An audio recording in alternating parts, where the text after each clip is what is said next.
All right, we're back. I see my microphone working. Unfortunately, I'm in the room next door, so this will not be in HD, but the content, I promise, will be amazing. So, good morning. Thank you for working through the technical difficulties today. I'm going to be going through some specific tips for strumming and learning strumming. And even if you're like, Lauren, I'm pretty good at strumming, there's some tips at the end that a lot of people don't think about in terms of taking their strumming to the next level. So I wanted to share those with you today. And I also have two very special announcements at the end of today's live. So please stick around, stick through the end. I'm going to share some exciting news that's going on in the world of Lauren. Hello, Jerry. Hello, Madeline. Welcome, welcome. So let's get started, okay? So first tip number one is take your time, okay? I have a lot of students who will learn a strumming pattern and then they try to go fast, too fast, all right? So if we take our fun little strumming pattern, let's take like the down, down, up, down, up, 1, 2, and 4, because I know it's a popular strumming pattern, but for some people, it can throw them for a loop, and a lot of times they want to do this. They want to go, which is great. We all want to get to that point, but sometimes, so we call this a syncopated rhythm. So a syncopated rhythm is when you do not have a down strum on the numbers 1, the number 2, the number 3, or the number 4. So in this particular pattern, we have 2 up strums in a row, which, if you've never done that before, throws a lot of people for a loop. Okay. So how would I practice this? Well, first, I would go slow and I would break it up into 2 sections. Okay. So this is step 1, just going slow. So I got my bright G chord here. You can just use a regular G chord. And I would just start by going, what's the first half of the pattern? It's 1, 2, and. Okay, down, down, up. Great. Down, down, up. Good.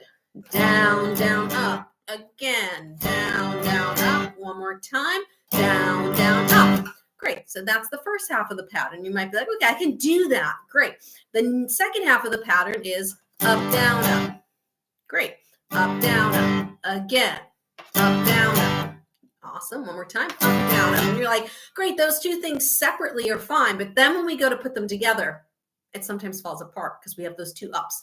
And a lot of people, they'll go down, down, up. And then they get stuck doing that next step. So the thing is, slow it down. And when I say slow it down, I talk about Walkman slow. So when I was growing up, the Walkman was very popular.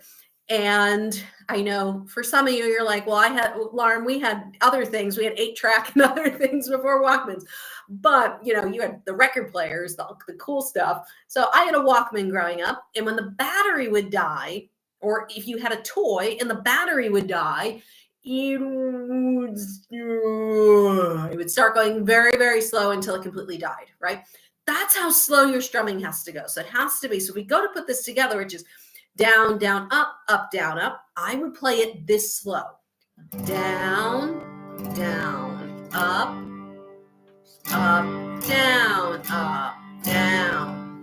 down, up, down, up. You can even go slower than that, but that's Walkman slow. A lot of people don't want to go that slow because we all want to go. Okay, but that's too fast to learn a strumming pattern.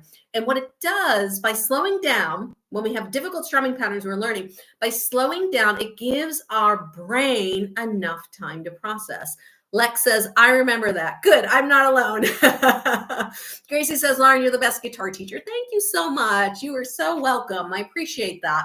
I don't know if I'm the best, but I'm glad that my teaching style works for you. I know there's so many teachers here on YouTube, and it's so important for me as a teacher.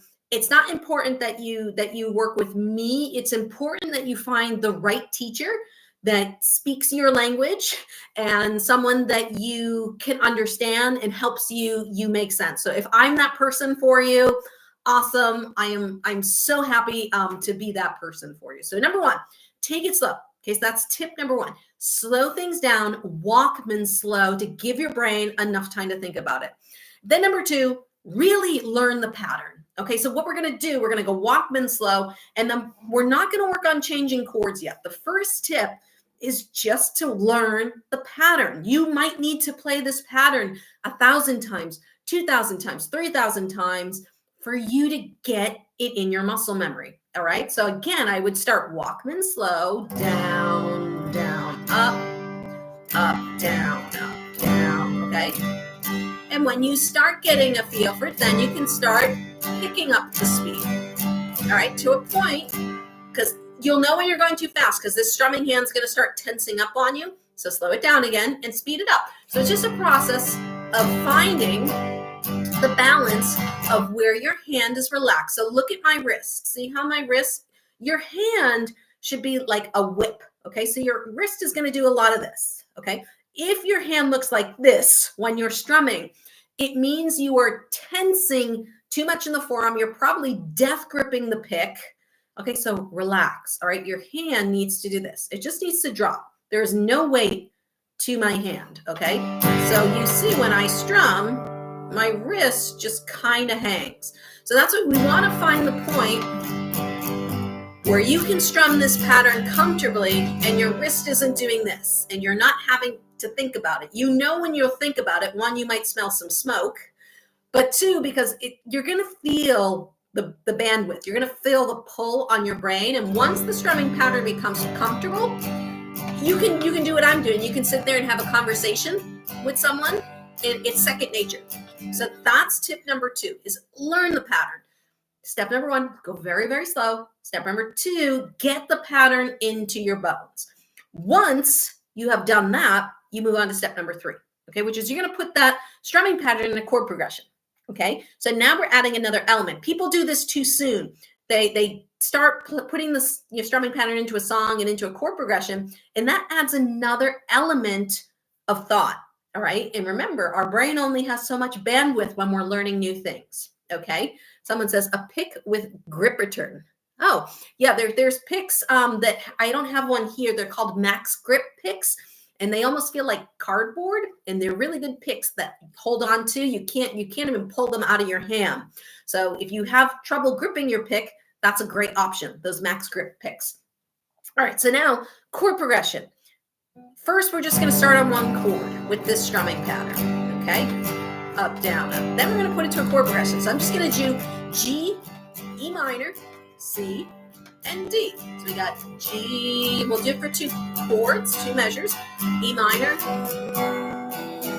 Okay, this way you get some time to think about the chord change, C, and then back to D. Okay, and you're like, all right, great, that was pretty good. Now we're going to do 1 measure, and it's going to be G to E minor to C to D. Now for some people, that's going to be troublesome because there could be 2 things that are going on. 1, it's too much information to your brain to process. 2, you didn't learn the strumming pattern as well as you thought you did. And then there's a third element. For some of you, those chord changes aren't quite fast enough. So the strumming might start sounding like this.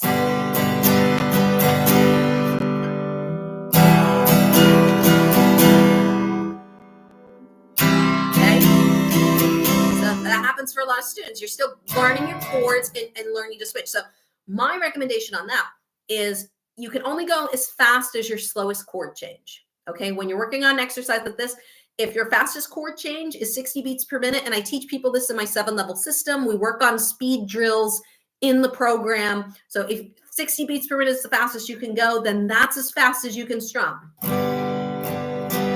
Because we want to keep those chord transitions smooth. Okay, I'd rather slow and smooth than fast and choppy. Okay, so review. Step number 1, go slow. Step number 2, learn the pattern. Just stick on 1 chord and really ingrain it in your muscle memory. Step number 3, which we just did, use it in a chord progression. Okay, step number 4, this is something I don't think a lot of people do. I force people to do it in my program. But a lot of people do this. Mix it up with another strumming pattern. Okay, so a lot of times when we learn songs, when we're beginners, I'll teach you one strumming pattern. We'll use that strumming pattern from the beginning all the way to the end, right? That's not usually how songs are played. Some of them are. There are some that's how it works. But for a lot of songs, you might do a different strumming pattern for the verse and a different strumming pattern for the chorus. So you actually have to get comfortable with not only knowing this strumming pattern, but changing in and out of it. All right. And this is where some people are like, oh, I haven't practiced this before. So what we're going to do is we're going to take that strumming pattern down, down, up, down, up. And we're going to change it into 1, 2, and 3, and 4. And so down, down, up, down, up, down. So it's going to be down, down, up, down, up, down, down, up, down, up, down, up, down, down, up, down, up, down, up, down, up, down, up, down, up, down, down, up, down, up.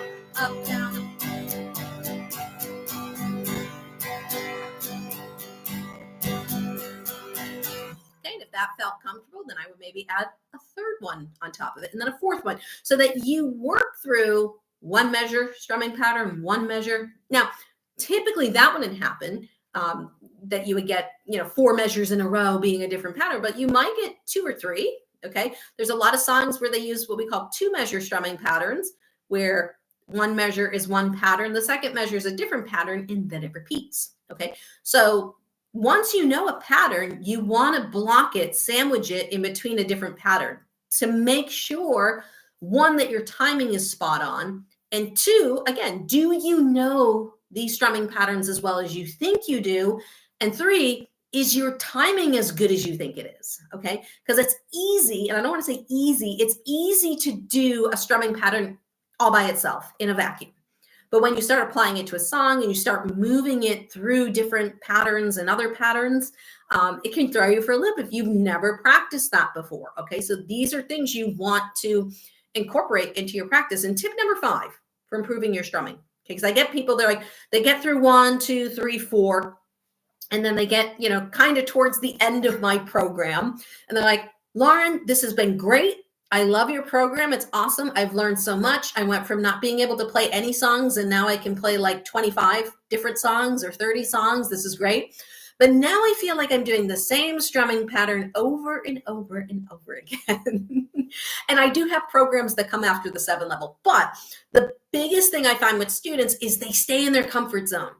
So they don't venture out and learn songs that use different strumming patterns. Okay, so at some point, you're gonna have to venture beyond the beginning. So in my course, and I can't teach songs in my course, but I use YouTube.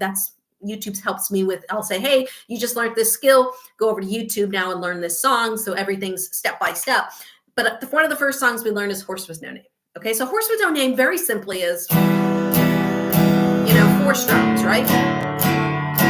2 chords, 4 strums, and you got Horse With No Name. But the real Horse With No Name, and so I tell people to do, at the end, now that you've learned all these skills, go back and relearn Horse With No Name, but learn it as...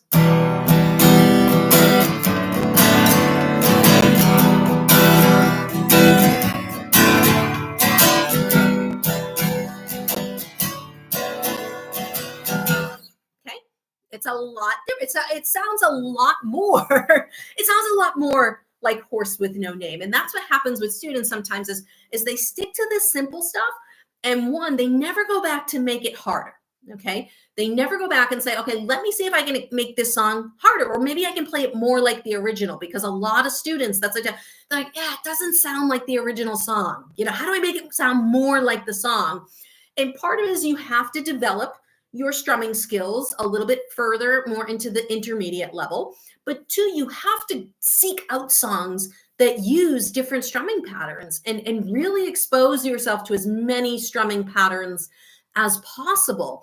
And, if you're someone right now that is struggling a little bit with the basics, a little bit with the timing, like I got some strumming patterns, but my timing is still off. We do a lot of that stuff in my 7 level program.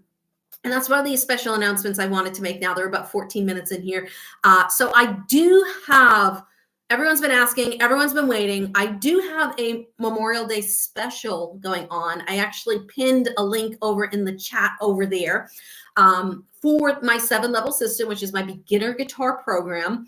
All right, it's $297, which you're like, Lauren, but that's not a sale. You get my finger picking course. I just fully updated my finger picking course. So it's got, I think I added like an additional 8 lessons to it. So it's a bigger course. It's brand new. So it's got like the two camera angles and everything. So you get the newly updated finger picking course, which is one of my most popular courses. You also get my workshop on how to hear strumming in music, because people ask me that all the time, like, Lauren, I'm listening to a song. How do I know what the strumming pattern is? Like, I can't hear it yet.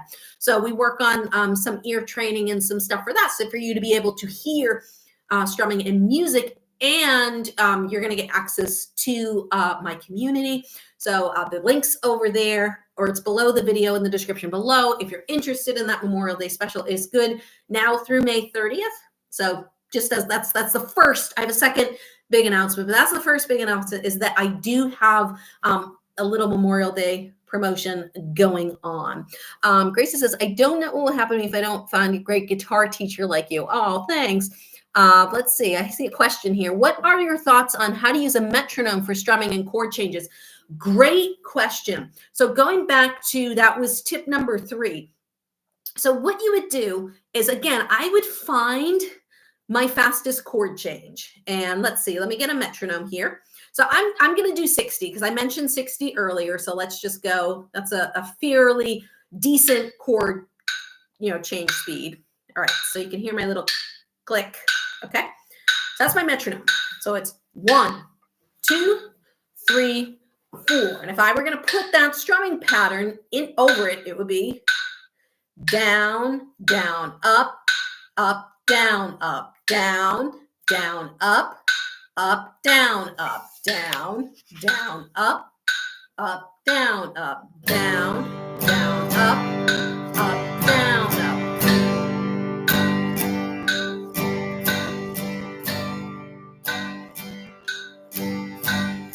Now, if I were going to throw in that second, or I was going to throw a chord change over it, that's the timing. All right. So first, set your metronome. So this is 60 beats per minute. Find your strumming pattern. And I will admit, with a metronome, let me just shut that off for a second. I will admit, with a metronome, it is much harder to keep timing when you go slower versus faster. So challenge yourself to do that. I find working with students and making them go slow with the metronome really helps to work on their timing, because you really have to be spot on. It's much easier to have good timing when you go fast, but when you slow it down, you'll know the good players from the bad players. Like, I used to work with a drummer, and all of the slow songs, like, he would speed them up. He couldn't maintain a slow tempo. So work at slow speeds, because it does help. All right, so I'm going to bump it up to 70 just to speed things up a little bit. So we got 1, 2, oh, my 1 accents, and 1, 2, and 3, and 4, and down, down, up, down, up, down, down, up, down, up.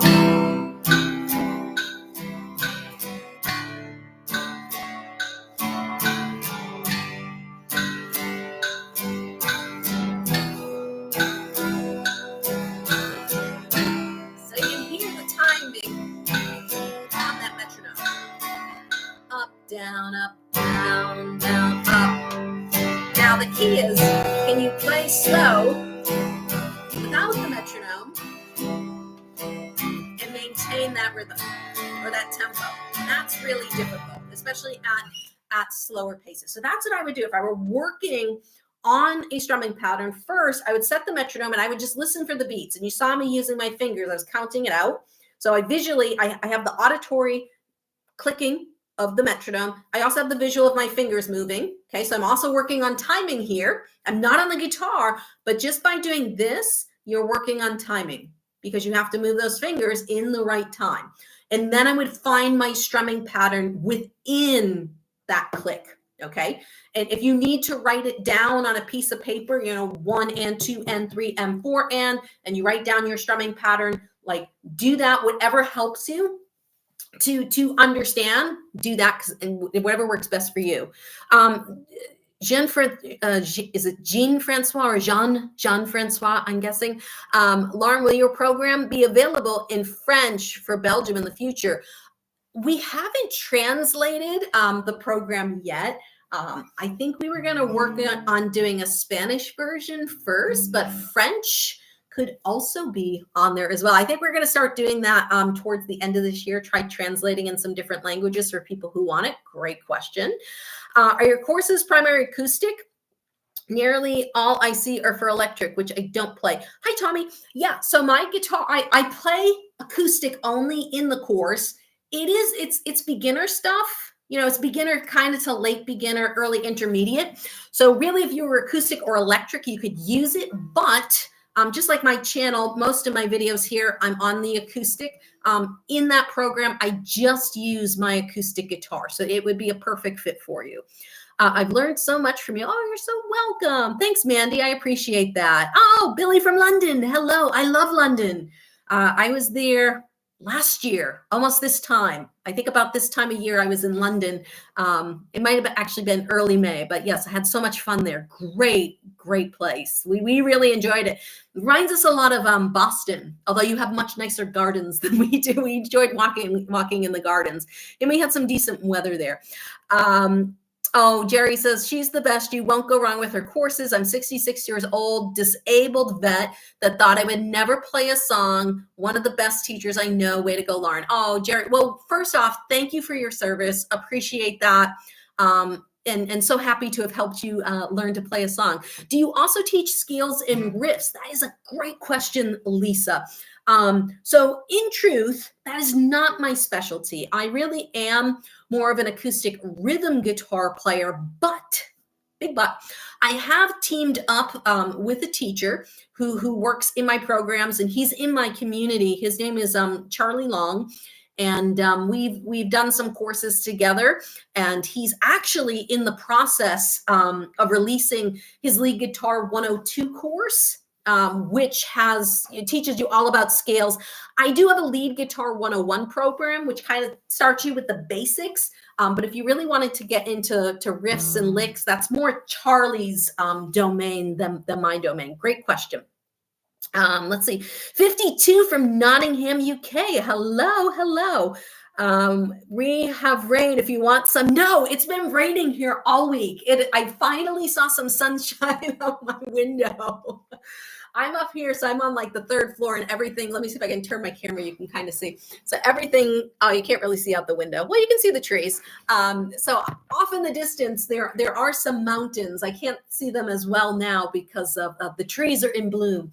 But it's kind of like a dreary day here today. Gray clouds. But it's been raining all week, and hopefully we're supposed to have some sunshine the next couple days. So please keep the rain, Billy. Please keep the rain. So that was announcement number one, and I took some questions, but announcement number one, I do have a Memorial Day special going on. The link is below this video, and I think I pinned it in the chat here. It is a special offer on my 7 level. I don't do this very often, so if you want to grab that, go ahead, grab that today. It's good through Friday of next week, which is May 30th. All right, it goes away at midnight on, May 31st. So make sure if you're interested in that, go check it out. Get it this week. Announcement number 2. And I just started doing this. I actually was talking to a manufacturer yesterday. So as you know, I specialize in working with older adults who want to learn to play guitar. So basically, age 50 up, and, my back's hurting every morning. So maybe like age 40 up. But I specialize in working with older adults because I know as we get older and we age, we get different ailments. Like, our joints aren't as flexible as they used to be. Our fingers don't work as fast as they used to. I have a number of students who are disabled. Like Jerry said earlier, I have a number of students who have arthritis. I have students who are missing fingers. Okay. And we try to work with them as best as possible because it's very unique situations and we can't rush the process. And that's why my 7 level is designed to work with an older adult. And the reason is we do things a little bit more methodically. We go a little bit slower. I teach some easy chords first. We really work on the hand and finger dexterity a lot because I know we need to build the strength in the hands, and we just need to get those fingers moving again. Because I know, if you're someone, especially if you're getting into your 70s and 80s, your fingers, you might not be able to do this stuff as fast as you used to when you're in your 30s or your 40s. So I have been talking with manufacturers because I want to start making some guitar products specifically for you. And one of the first products that we're looking into and researching is we're actually going to be working on a guitar strap that is, one, easy to get on and off the guitar. So if you have arthritis, I don't have, where's my other, I think my other strap is downstairs. So you'll see, let me show you on my tailor here. I don't know if you can see it. Let's see, where is it? I have a gouge in it. I don't know if you'll be able to see it. Well, you can't. The dark wood doesn't help. So I was using my guitar. I had a leather strap on my guitar. This one connects in the back. And what happened? The leather over time gets so stretched out that the strap came off the button and it fell, boom, right on my desk. And it put a dent, fortunately, on the underside of my guitar. But I was very sad when that happened. So I want to create guitar straps that are, one, easy to get on and off. Like this guitar strap I'm wearing, I had to take a screwdriver to my peg to get it off. It was on so tight. I was like, there's no way if I had a student that had arthritis that they would ever be able to get this guitar strap off. Okay. I also want it to be easy to adjust. All right. And I want it to be padded and wide enough so that it doesn't dig into your shoulders. Because that's a number one complaint I get from students is I bought a guitar strap, and sometimes they'll buy a nice leather strap and it's just not right. It's not wide enough. It's not thick enough. And it starts digging into their shoulder, especially if you have a heavy electric that can really, really dig into your shoulder. I had a student who told me that this particular strap, and I won't say the brand name and what it is, loved the strap, digs into the shoulder. It's a nice leather strap, but it locks in place. But the downside with this one is the lock is backwards. So my button on my acoustic is back here. So now I have a twisted strap in the back. So I've been doing a lot of research on different guitar straps. I've bought a number, I've ordered more, and I started talking with the manufacturing company yesterday. I'm actually interviewing manufacturing companies right now because I want to create products that help my older students just enjoy the process more. So when you have a guitar strap that's digging into your shoulder after 15 minutes of practice, it doesn't want to make you practice a lot, all right? And it can take a lot of the enjoyment. And I know for some of you, particularly like my dad has rheumatoid arthritis. So I know for him, like a good day is when he can get out of bed and like move, like his hands work and like he's not in serious pain. So I know a good day for him is when he can get up and he can kind of do the normal things that he used to be able to do. And that's a good day for him. If he can do that, like that's a great day. But I also know his bad days are when, it really is painful for him to just get out of bed. All right. So, I understand that some students have those problems and that if I can just make guitar, the process of playing the guitar a little bit more enjoyable for you, then that's what I want to do. And the first thing we're going to start with is a guitar strap just to see, the interest in how it goes. I have so many students who ask me all the time, Lauren, do I need a guitar strap? Yes, it's the number one accessory that people tend to overlook. And it's the one outside of what guitar should I buy? I'm not making guitars yet. I might. But it's like the first accessory that people ask me, like, do you have a recommendation? And I would love to recommend something that I made specifically for you to solve a lot of the problems and issues that I see with guitar straps. And I was showing the manufacturer yesterday. I was like, this is a great strap, except for this. I would change this. And this is a great strap, but then it has this problem.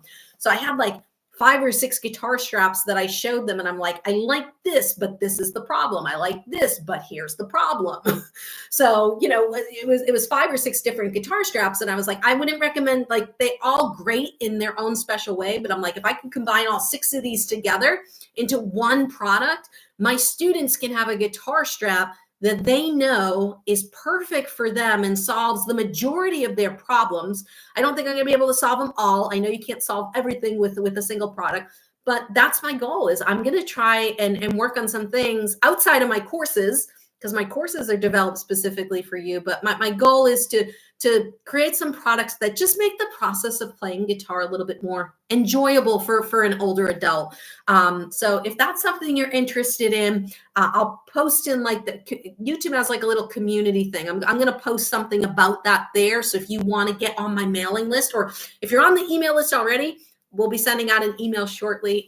But if you're excited about that, I'll let you know how you can learn more about that information. It's going to take a while to develop. There's a process to, apparently it takes a long time to create a product. But I just want to start sharing the thought and the idea and get it out there. Because if I tell you, then I'm held responsible to delivering that to you.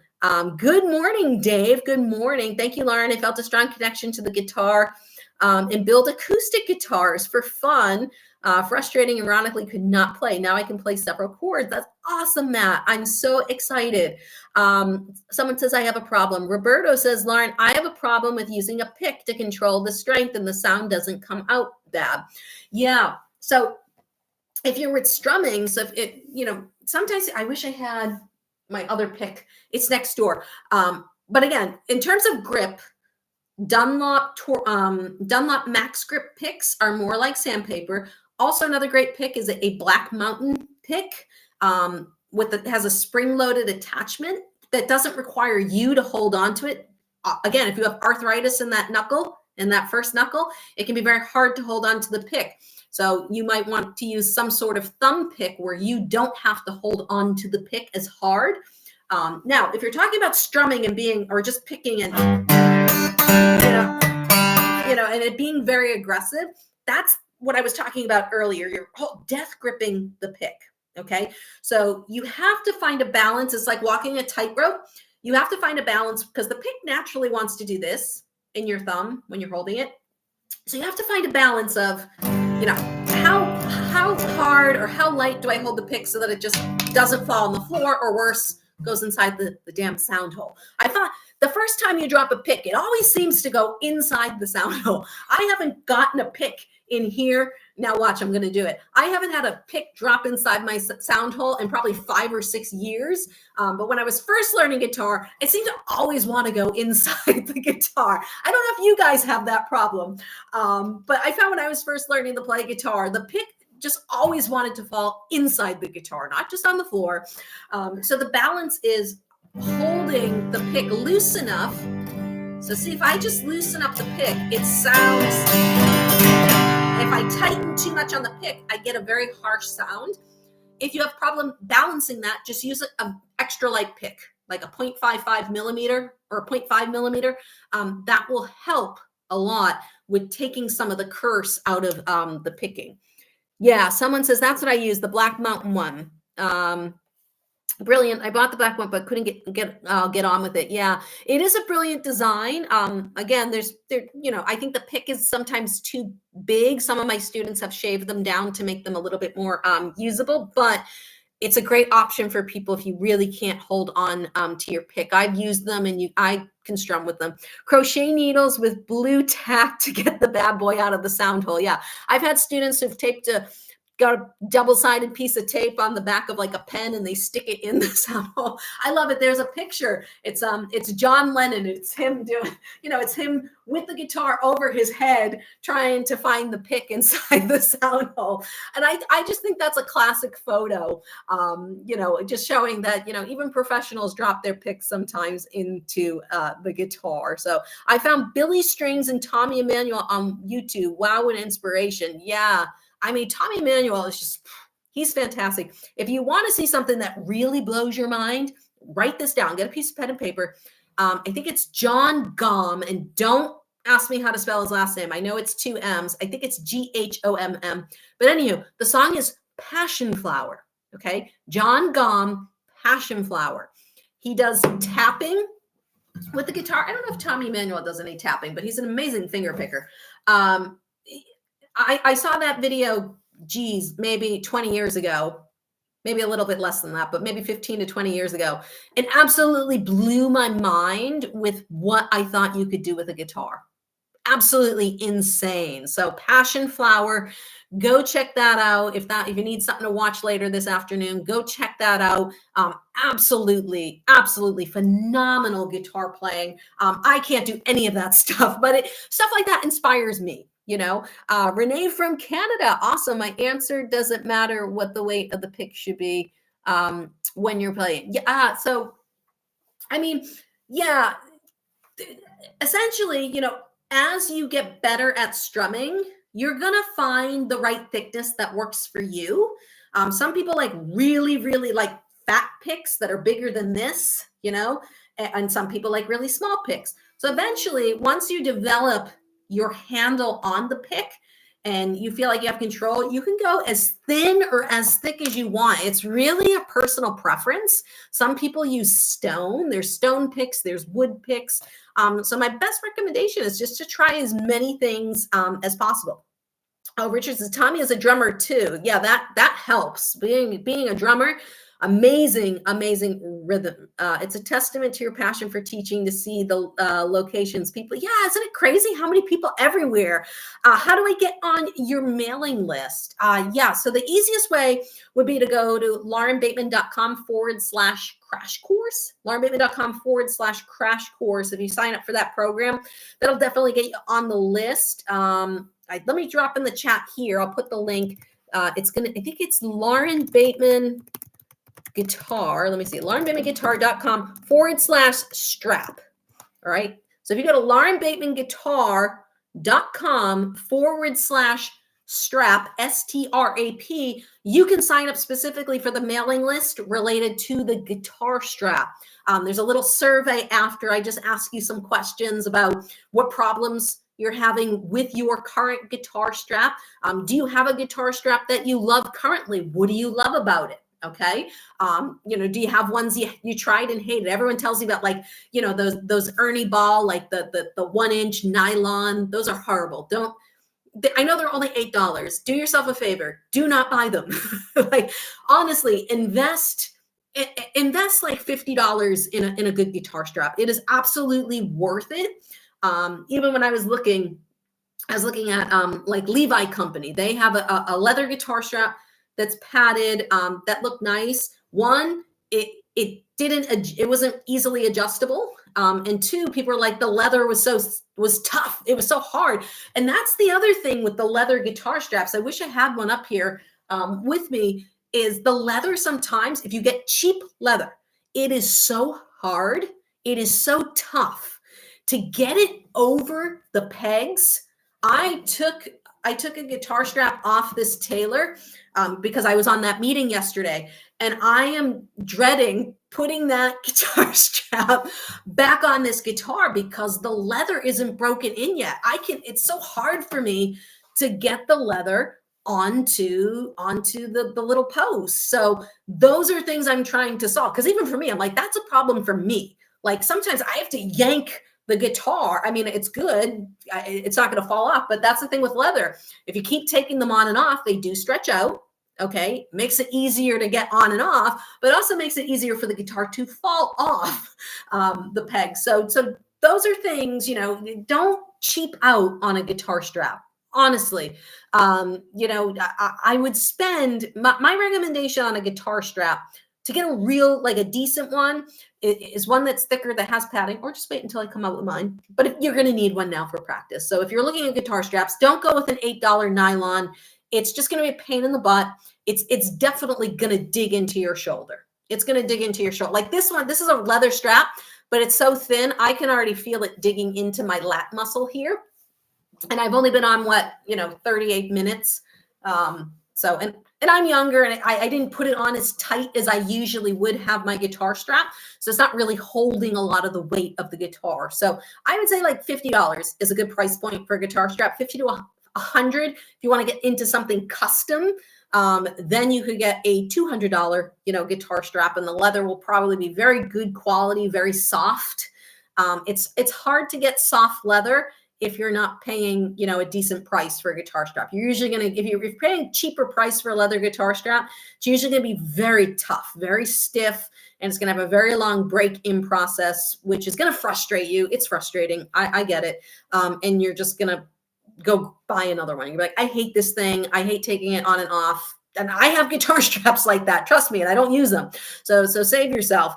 Is there any advantage to having the old-fashioned, old-school strap holders versus a newer strap lock?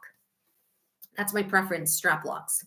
So I wasn't going to mention it, but the strap locks are nice because they're really safe for the guitar. They're never gonna fall off. And I think it's a personal preference thing, but I think they're easier to get on and off the guitar. And for performances, like when I was performing and stuff, better to have a strap lock, because if you're bouncing around on stage, there's more opportunity for the strap to come off and just unattach itself.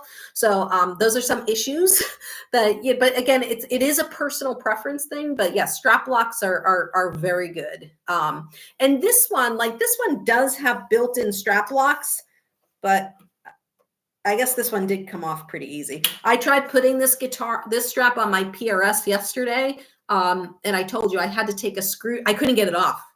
It was stuck. I could not dig my nails in and get it to release.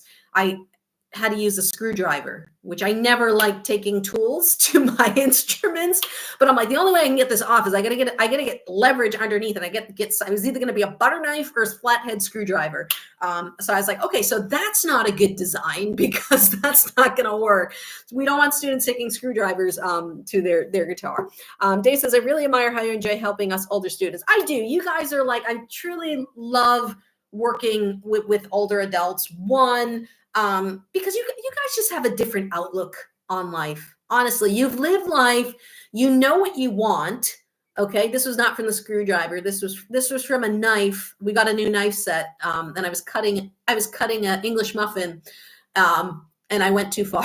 So that was not a fun day. But it's okay. I can still use it's this thumb, so it's okay. I don't need it for finger picking or anything. But what was I going to say? I really do enjoy working with you guys. You know what you want from life. Okay. You've lived life. You know what you want from it. You understand that, you're not promised tomorrow. You want to live your dreams right now.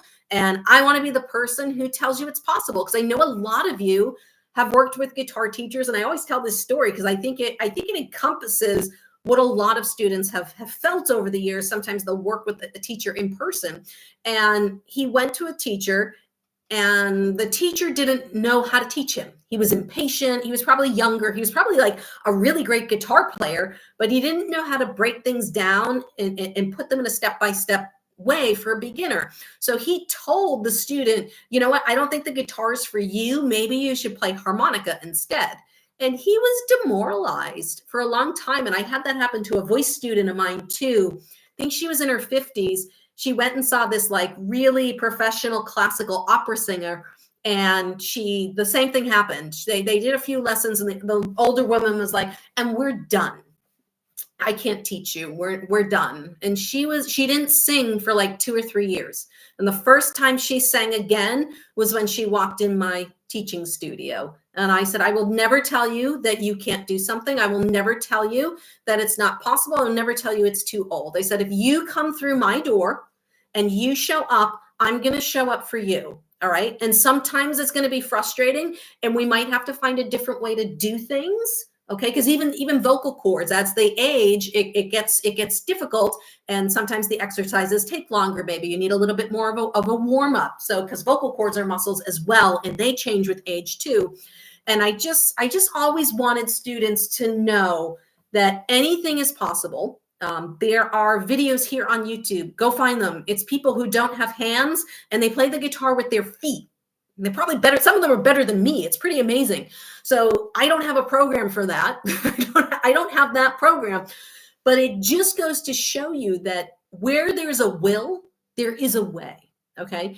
And I never want an older adult to feel like it's not possible. And that's why, like I said, I work with a lot of students who have arthritis.